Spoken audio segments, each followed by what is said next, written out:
Saben, vivimos en un mundo lleno de peligros. No tengo que contarles demasiado esta historia.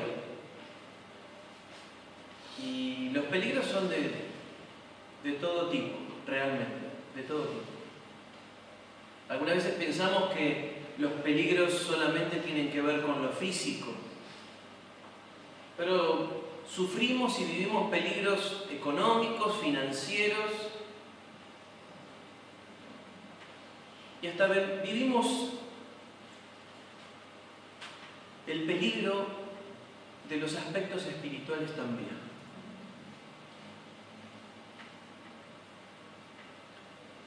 A veces pensamos que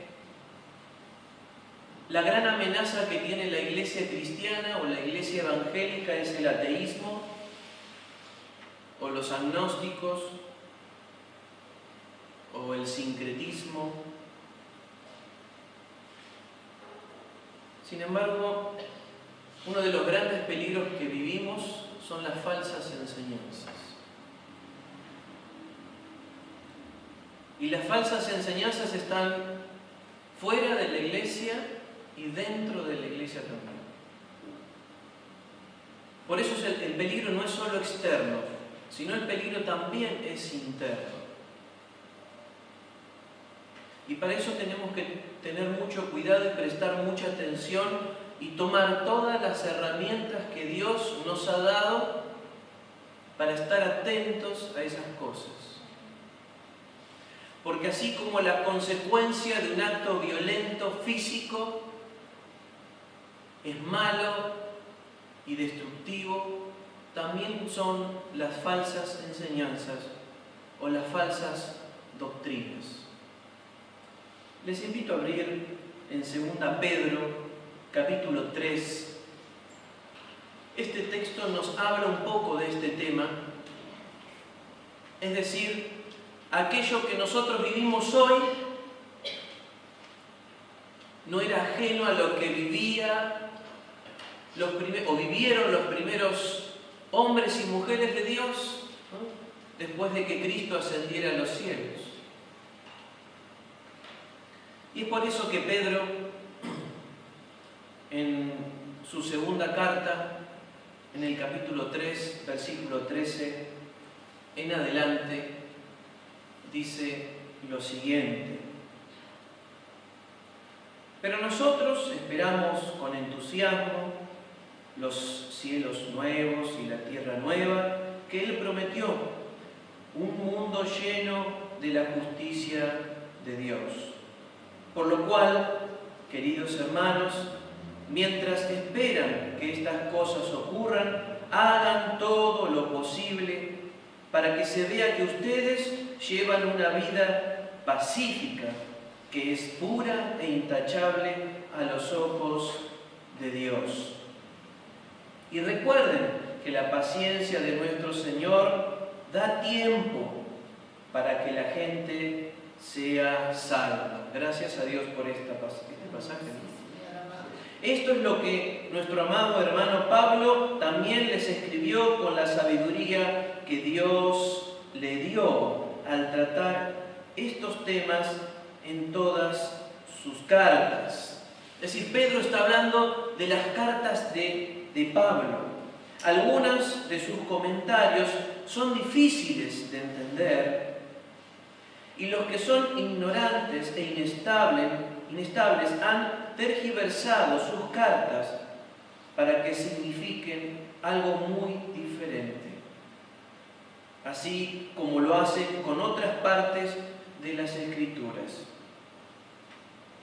Esto resultará en su propia destrucción.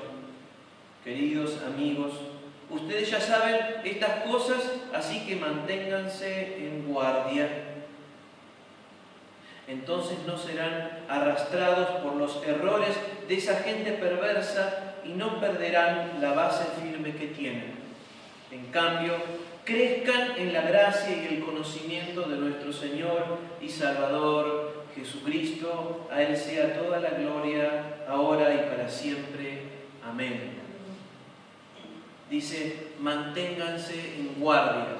estén atentos, prestemos atención, tengamos cuidado, analicemos todo lo que viene.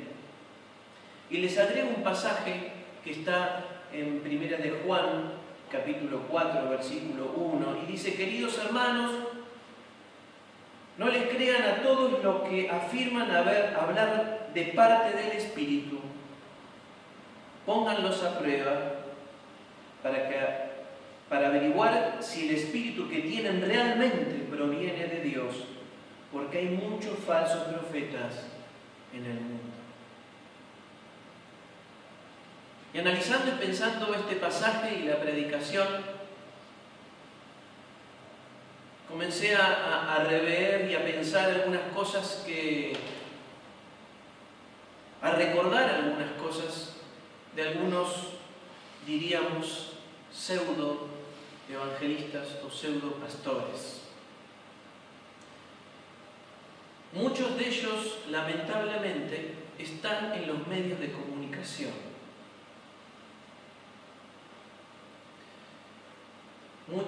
Cuando uno va a una librería cristiana, muchos de esos libros que la gente lee son de estos pseudo pastores. Y sé que me estoy arriesgando al decir estas cosas, pero sin dar nombres y apellidos, debemos decir que hay falsas enseñanzas. Y muchas de estas falsas enseñanzas también se escuchan en las propias radios cristianas. Por lo tanto, debemos tener mucho cuidado con las cosas que escuchamos y con las cosas que leemos, porque son peligrosas. Antes de pensar en algunas de ellas, porque son muchas, quisiera hacer primero una pregunta: ¿cómo evitar las falsas enseñanzas? ¿Cómo evitar las falsas enseñanzas? Creo que en gran parte sabemos la respuesta. Es conociendo y estudiando la palabra de Dios. No basta con leer la palabra de Dios, hay que estudiar la palabra de Dios. Conociendo y estudiando la historia y la historia de la iglesia. A veces me encuentro con personas creyentes que creen que el culto, la liturgia, las formas, comenzaron en su iglesia, en su denominación, hace 20, 30, 40, 50, 70 años. Y la historia de la iglesia es mucho más grande que eso. E idolatramos y pensamos que algunas formas de hacer o ser iglesia es la forma de ser iglesia. Por lo tanto, debemos conocer y estudiar la palabra de Dios, conocer la historia, conocer los temas principales de la fe cristiana, que algunos llamamos o algunos llaman, o que deberíamos llamar, doctrinas principales de la Biblia, que con la simple lectura no se conocen. Por ejemplo, cuando hablamos de la persona de Dios, Padre, del Hijo, del Espíritu Santo, ¿cuántos errores escuchamos al hablar del Espíritu Santo? ¿Cuántos errores escuchamos hablar de la obra y sacrificio de Jesucristo? ¿Cuántos errores escuchamos cuando se habla del lugar de la mujer en la iglesia y la familia? Errores, diríamos, horrores, que lo que han hecho a lo largo del tiempo ha sido solamente oprimir, menospreciar a la mujer. Cosa que las Sagradas Escrituras en ningún momento lo dicen. Y tienen que ver con malas interpretaciones. Análisis y lecturas superficiales con respecto a la familia, con respecto a lo que es la iglesia, qué significa ser iglesia, cuál es el papel de la iglesia en el mundo. Errores como, por ejemplo, que nosotros debemos predicarle al alma de las personas. Y por mucho tiempo la Iglesia ha hecho eso.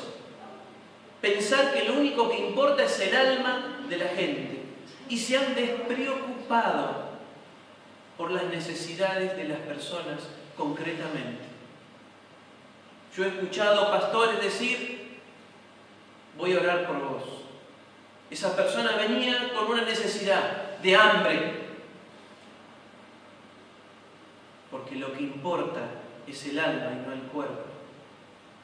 Un error doctrinal como ese no solo es un error conceptual y de la mente, también trae consecuencias en los hechos concretos de los cristianos y de la forma en que los pastores también aconsejan, etcétera, etcétera, etcétera. Nos podríamos meter en detalle de cada una de ellas o de algunas de ellas y veríamos los grandes errores de falsas enseñanzas que se dan.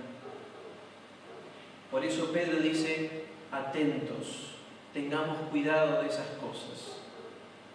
Es por eso que debemos buscar también la guía del Espíritu de Dios.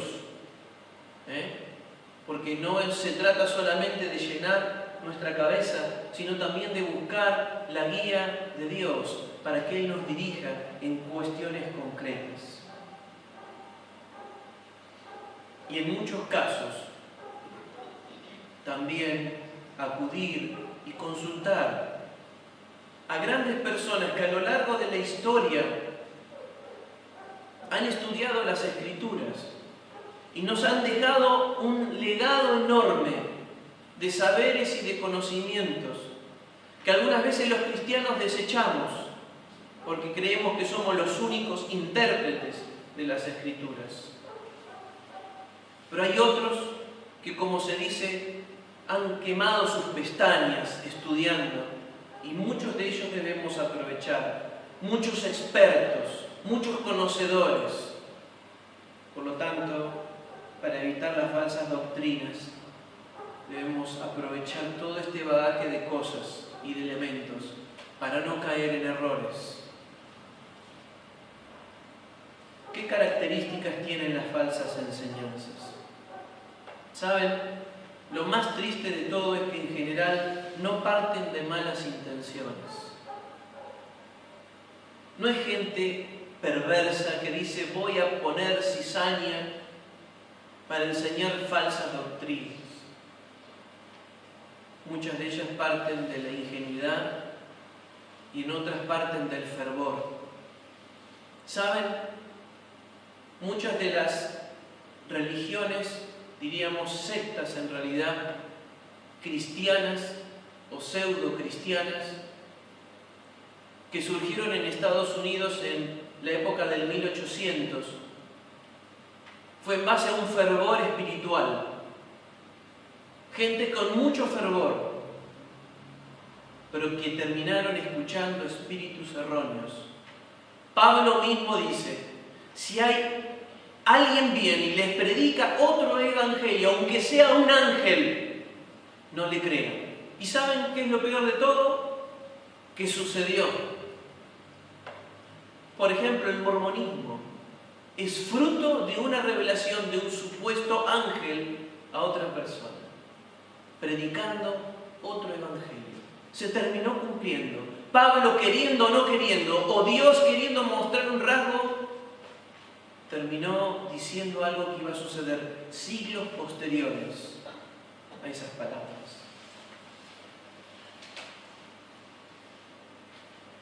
Otra característica es minimizar la autoridad de la palabra de Dios.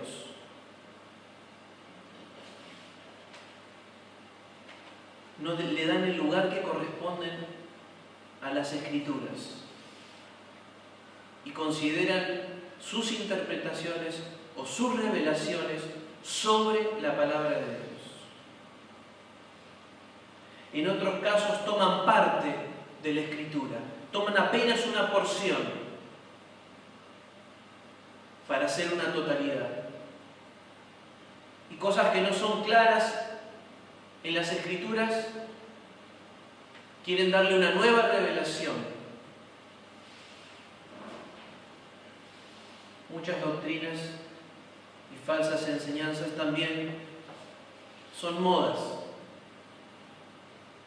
de hoy. Y saben, cuando uno mira la historia de la Iglesia, se encuentra con muchas modas. Así como hoy hay modas, lo hubo también antes. No es nada nuevo, pero que sí nos llama a prestar atención y a tener mucho cuidado. En algunos casos, estas falsas enseñanzas no ponen a Cristo en el centro. Algunas veces son ellos mismos el centro, o la iglesia, o la denominación, o el ministerio, o la forma. Y no es Cristo el centro, no es Cristo el personaje principal, sino que ellos son administradores. Sin embargo, Cristo es el principio y fin de todas las cosas, el único suficiente y poderoso para salvar nuestras almas y hacerlo lo mejor de nosotros. Solo Cristo, única y exclusivamente Él, porque fue Él el que murió. El resto son simples humanos, nada más que eso. Simples vasos de barro que Dios usa para sus propósitos. Algunos de ellos creen ser los únicos poseedores de la verdad. Cuando uno observa a algunos de ellos, ve que lo que pregonan y las vidas de las personas que se mueven en esos ámbitos no los llevan a la santidad y a una búsqueda profunda de Dios. Y muchos de ellos hacen falsas promesas.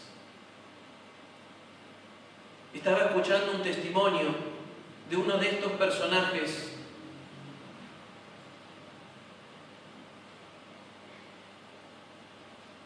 Una persona pasa a la plataforma y él le dice que Dios lo había sanado, la había sanado. Y esa persona, cuando termina la reunión, cae muerta en la puerta de la iglesia. Cuando le hacen la autopsia, descubren que murió de la enfermedad que padecía.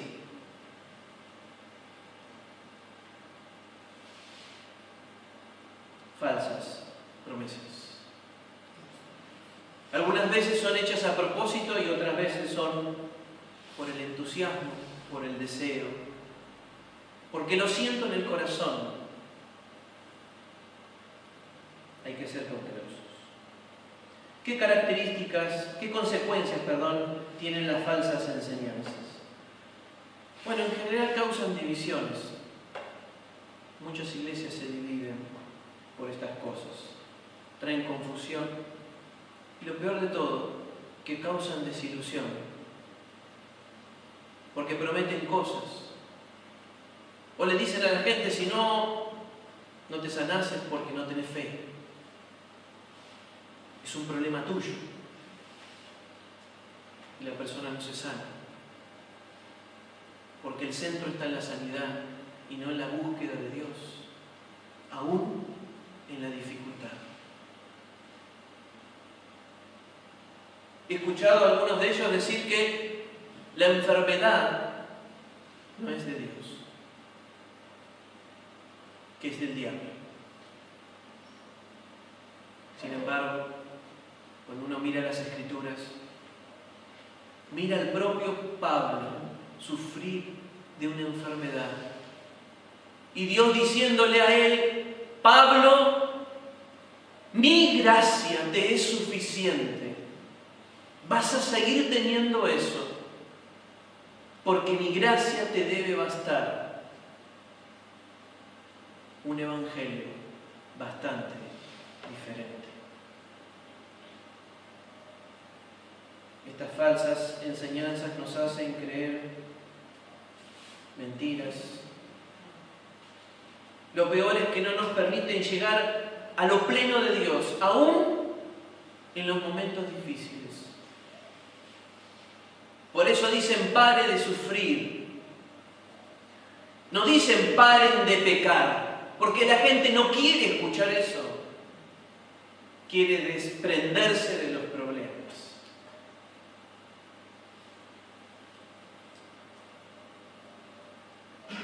Esta predicación posiblemente debería llamarse mala praxis.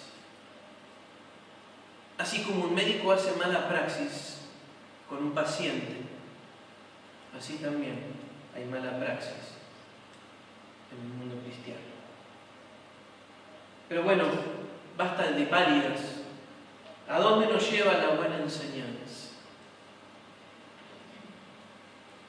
A apropiarnos de la verdad, de lo que realmente Dios quiere decirnos.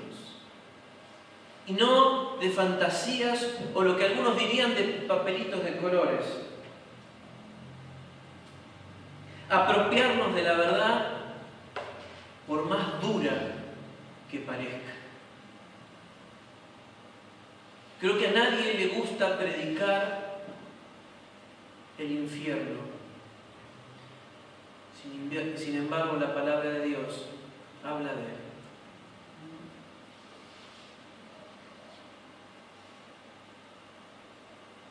La buena enseñanza nos lleva a la voluntad de Dios, a ser guiados realmente por Dios,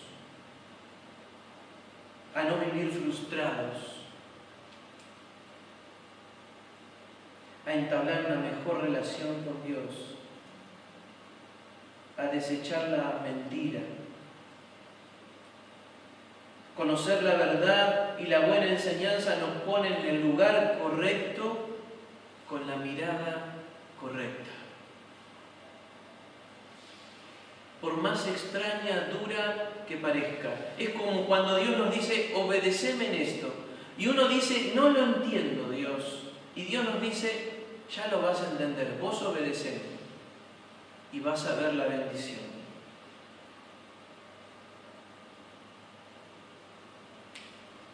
Para terminar,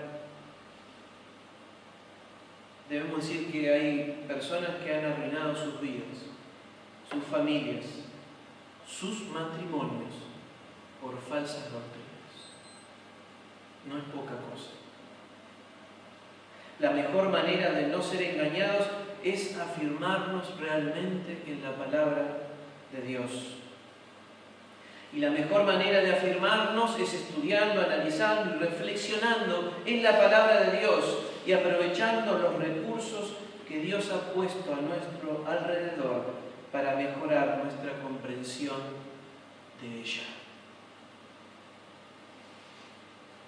Un tal Ireneo, esos que se conocen como padres de la Iglesia, dijo: lo peor de las falsas enseñanzas, escuchen bien, lo peor de las falsas enseñanzas no es la mentira que dicen, sino la verdad que contiene.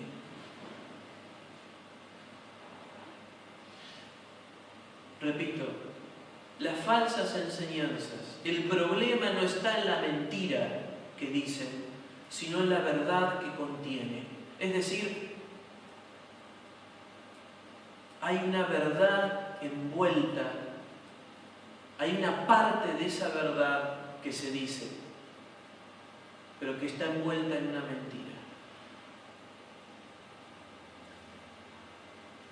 Que Dios nos ayude, que Dios nos dé fuerzas para comprender, profundizar, analizar, reflexionar en su palabra y estar atentos a las cosas que pasan a nuestro alrededor y ser analíticos, reflexivos y sobre todas las cosas, hombres y mujeres de oración que buscamos la guía y la gracia de Dios para que Él, como dice Juan, probemos los espíritus, averiguan si el espíritu de esto proviene de Dios o no. Que Dios nos ayude, que así sea.